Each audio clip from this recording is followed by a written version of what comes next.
chosen to succeed Venables is Glenn Hoddle. The Chelsea manager has impressed in his time at Stamford Bridge and was approached by the FA after other leading candidates indicated their unwillingness to take on the job.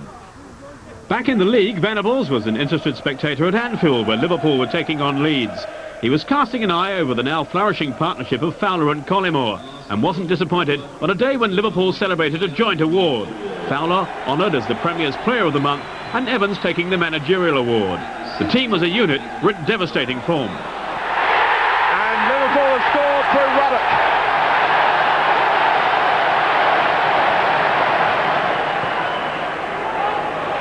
Fowler. Will Kelly could be caught out here, and this time it is a penalty against Gary Kelly. Now Paul Durkin, what action is he going to take here against Kelly? He's sent him off, and the penalty to be taken by Robbie Fowler in the 17th minute of the second half. 2-0 to Liverpool. Here is Collymore carving away through, and Fowler again.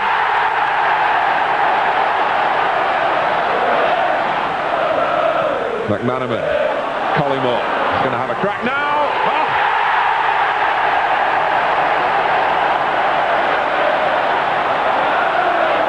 Ruddock, 5-0.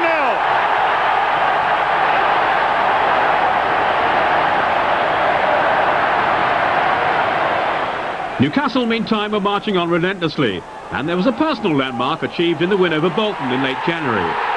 The second goal that day, scored by Peter Beardsley, was his 100th in the league for the club. The England veteran has become an idol again in his second spell on Tyneside.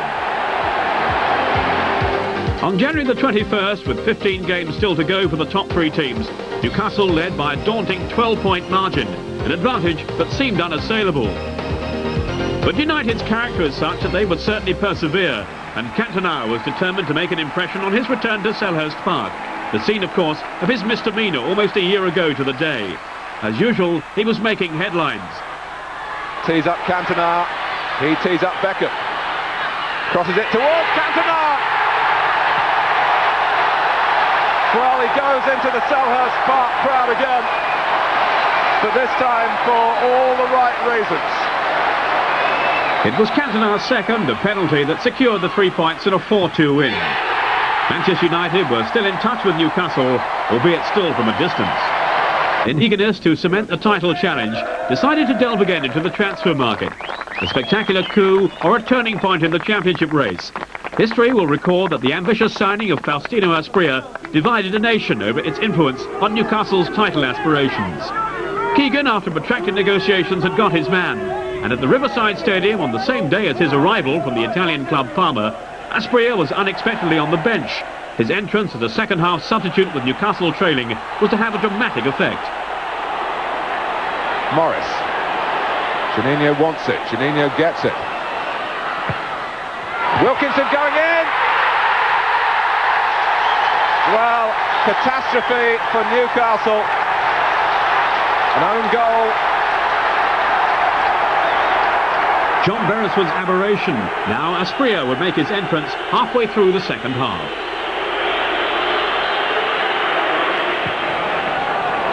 Asprilla.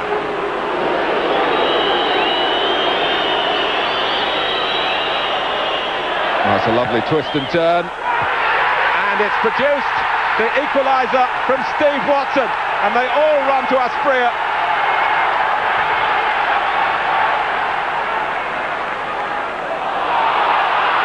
Oh, and Ferdinand, who's barely had a chance. Oh! For when things like that happen, you must believe that you're going to win the championship. For their next game, Newcastle were back in London, this time to face West Ham, and they suffered another dose of away day blues. The Hammers rode their luck at times, but with goals from first Danny Williamson and then later from Tony Cottee, they won a splendid match by 2-0. On the same night, Manchester United were winners at home against Everton, and doubts over Newcastle's ability to maintain their early pace were now increasing. They headed next for Main Road and a meeting with the other Manchester club, City. Only a second goal by their Belgian star, Philippe Albert, enabled them to escape with a 3-3 draw. Controversy too as the temperamental side of Aspria's game surfaced in a series of ugly clashes with City defender Keith Curle. Newcastle's slip-ups meant Manchester United were closing in. A day after Newcastle's draw at City, United put 6 past Bolton, 2 of the goals coming from young Paul Scholes. Superb turn by Cole. Good ball to feed Paul Scholes. It's becoming a rout now.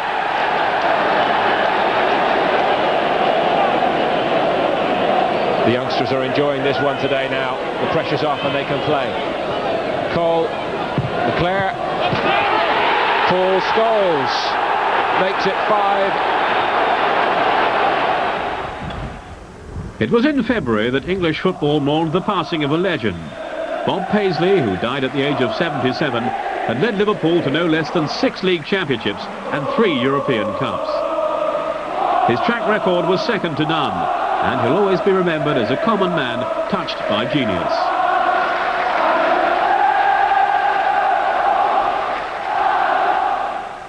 Bob Paisley's old club were now in full stride, playing flowing, cohesive football of the highest order.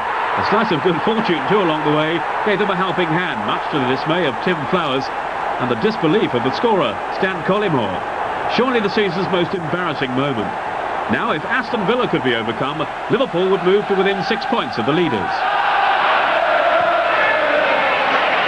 Lovely passing and movement from Liverpool. It's been a hallmark of their football all season.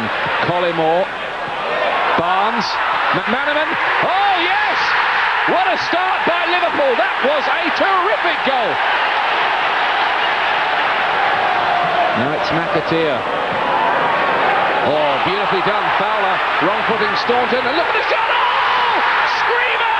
2-0. Fowler made his run. He's onside.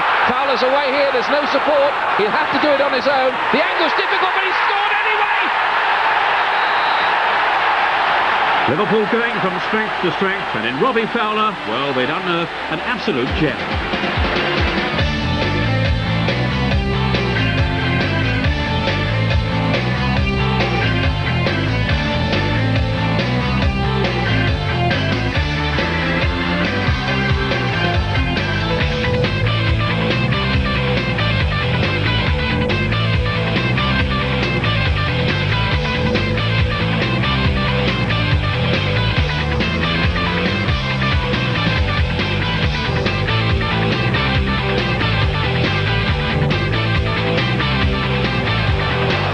This is Fowler. Rush is there too. Fowler doesn't need him.